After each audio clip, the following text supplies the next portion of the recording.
Hello, I'm Kads, and welcome back to the free-to-play review. So today's topic is going to be the latest iteration of a Titan event. We have a fresh one hot off the press, the Princely Titan event coming on the coattails of course, the Folan Silverheart fusion. We have an opportunity to get up to the 5-star soul for him. This is, of course, all associated with the Web of Corruption event going on in the game. So he is one of the champions as part of that event, and then we're getting this opportunity to get his 5-star soul. So at first glance, this is a pretty standard bare bones Titan event. We do have the 5-star, the 1-star, the 3-star, and the 5-star soul. They're not split, which is nice. So they are perfect souls. So you can just basically skip all the way to the 5-star if you get there, or you can skip to the 3-star if you get there, etc. You don't have to work your way up, which could be a blessing or a curse depending upon how far you plan to go.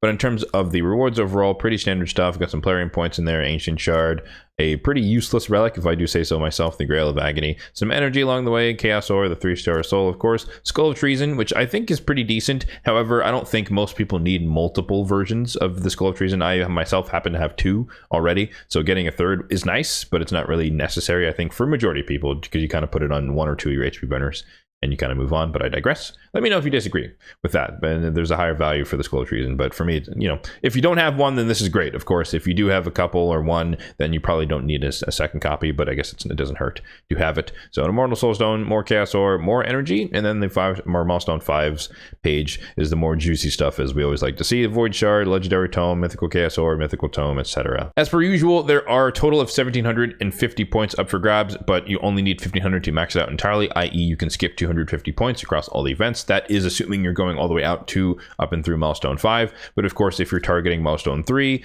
targeting Milestone 4, then it is a lot cheap and you get to skip a lot of the events, specifically the summoning events, which are the things that people typically want to get or to avoid if they're going for some of the lower milestones. Now, it's worth addressing the elephant in the room where there's a lot of people that did not go for the Fusion Champion. Therefore, it is literally useless to go for the Titan event, at least go all the way out there for the Titan event, because who cares about a 5-star soul for a champion that you don't have? Some people might feel differently about that, but generally speaking, that's probably the safest way to go, where you just don't need to push that hard for this because you don't have the champion, or you chose to not go for the champion. You could change your mind later with the Fusion Exchange system, and maybe you could bank it for that. But just in general, I think that if you're not willing to go for the fusion itself, you're probably not going to be willing to go for the souls for said fusion that you skipped. But nonetheless, I do think at least going to Milestone 4, again, if you happen to not have a Skull of Treason, you didn't get it during the last Chaos Awakes event, or you just happen to have not crafted one, even regardless of the fact that you had the opportunity to get one during the initial Chaos Awakes event, there could be a decent value just going out to 1,000 points. Again, you get to skip 750 points, which is basically both of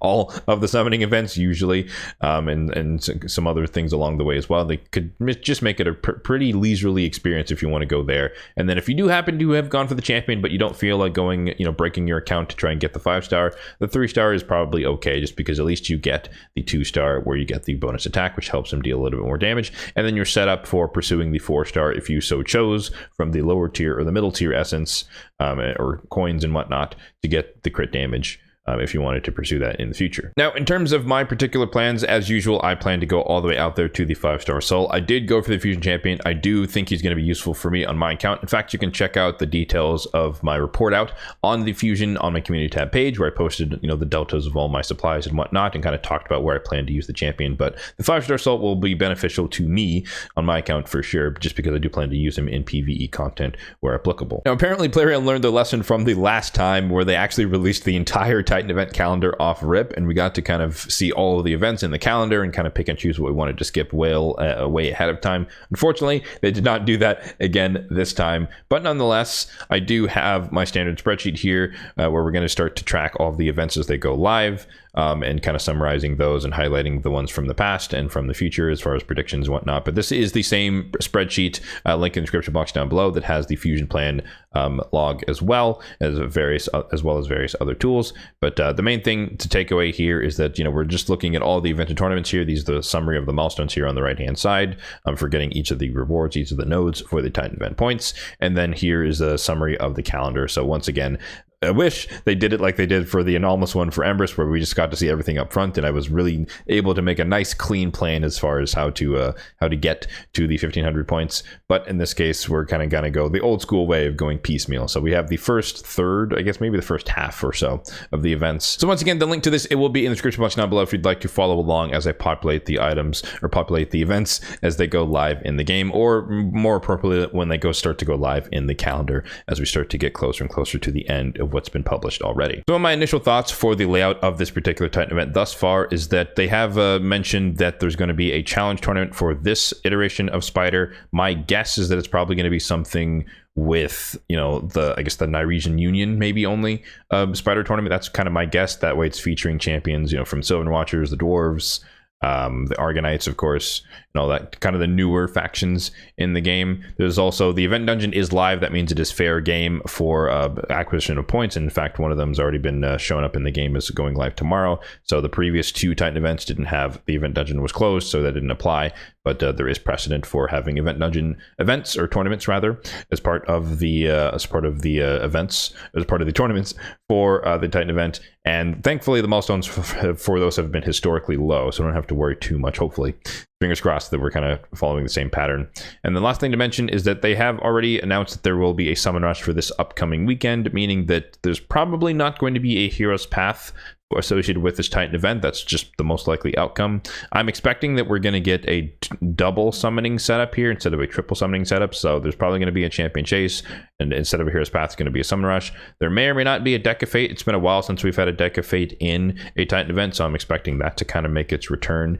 But we'll kind of have to see what their plans are. But considering that they're going to be possibly offering some of these champions up associated with the event, the Web of Corruption event, up for guaranteed, there could be a possibility of those happening. However, I think historically speaking, the decks of fate featuring champions featured from these events have not taken place during the Titan event. They usually take place near the end of the event. So most likely that won't be there. Well, there might be a deck of fate, but it may not be associated with getting a champion. It might just be featuring some of the Titan event points. So popping back in the game, just like with fusions, I do like to take a snapshot of my supply count at the beginning of Titan events. That way I can summarize the deltas at the end and report out on my community tab page. Again, you can check out the one I did for the full and silver heart fusion that is now complete. And we're going to be drawing the line at 501 million silver. That's where I started as of like the first thing this morning before I ran a little bit of Fire Knight to get the ball rolling. We'll come back to the current events here in a second. And then gems 5200 is what we're going to call it for that. In terms of what is already live, aside from the Titan event itself, we have the first Gear Hunters event, and this one's a little bit on the more generous side.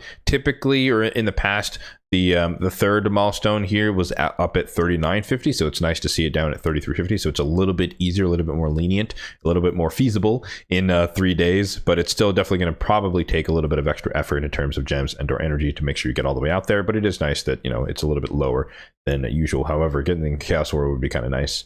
Well, and then when it comes to the tournaments, as I hinted at earlier, Fire Knight Turn Attack is already live in the game. Thankfully, these are relatively easy, at least the more endgame you are, just because the milestones are relatively low and you get a lot of points just for running the high stage in the fastest time that you can. And so you don't necessarily need to run the dungeon a ton of times. And this is usually possible within a singular day in most cases. So I've saved up all of my, talking like a little bit of strategy here, I've saved up all of my energy from the previous reset. So you can see there and here as well. So I have all of this energy to use, plus I'm running Doom Tower in the background right now. We still have another energy refill. So basically all of yesterday's resets energy is saved for today. That way I can just pretty much finish Fire Knight most likely within the first day and kind of be ready for the next two events, or the next two tournaments starting tomorrow, which is the event dungeon tournament as well as champion training. And it looks like the champion training is only going to be a couple of days long, which is really brief, but nonetheless, we're going to hit the ground running tomorrow and try to finish it out as quickly as possible. Make sure we get all the Titan events, or Titan event points that are being offered. In terms of my overall strategy when it comes to Titan events nowadays, I tend to bias my buffer points, my 250 buffer, towards the higher milestones of Dungeon Divers, depending upon how feasible it is to get there within reason without burning a ton of gems. That is typically why I can save slash build up gems overall over the course of a Titan event, kind of being strategic around having to spend them, but also protecting for the possibility that there may or may not be a deck of fate associated with this. I typically don't like the RNG fests that are decks of fate because it's hard to get all of the Titan event points from the deck of fate without flipping all of the cards in the deck, depending upon what the cost is, soulstone shards or whatever, or what have you. It could be really, really costly for a relatively low reward in terms of 100 points or something that could easily be made up elsewhere by pulling shards and other more enticing events. But that is coming from me as a person who has an abundance of shards. That way I have the flexibility to kind of pick and choose which things to skip, being endgame as well. But yeah, that is going to do it for the free-to-play review of the Princely Titan event. Let me know your thoughts on the Titan event in the comment section down below. What milestone do you plan to go for, or do you just plan to skip this thing in its entirety? Again, I feel like people who did not go for the champion for Fallen are heavily disincentivized from pursuing this at all, just because you don't really need the soul for a champion you don't have / didn't want.